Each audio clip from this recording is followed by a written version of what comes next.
Tandis qu'il passait à ma hauteur, j'ai espéré qu'il me déséquilibre, alors je me serais retrouvée au milieu de ce banc de centaines de méduses Aurélie sur lequel j'évoluais. Je veillais à ce que l'aileron de ma planche ne les blesse pas. Bien sûr, j'en caressais une de la main, comme si ça pouvait lui faire du bien, comme si elle pouvait comprendre l'affection que je lui portais. Mon geste relevait d'une méprise.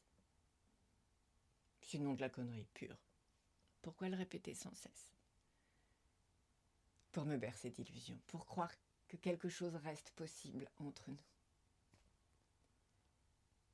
Que dire de ce grain des profondeurs qui m'accompagnait durant toute la traversée? J'appelle grain des profondeurs la nage de centaines de petits poissons en surface qui de leur bouche pipelèrent, donnant l'impression de gouttes de pluie qui s'abattent, serrées et trépidantes sur la lagune.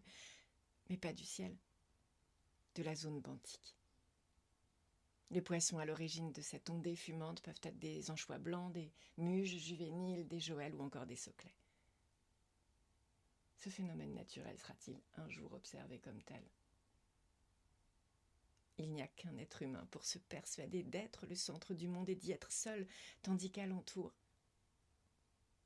d'autres que lui s'ébattent, éclairés aux mêmes étoiles, soumis à la même gravité.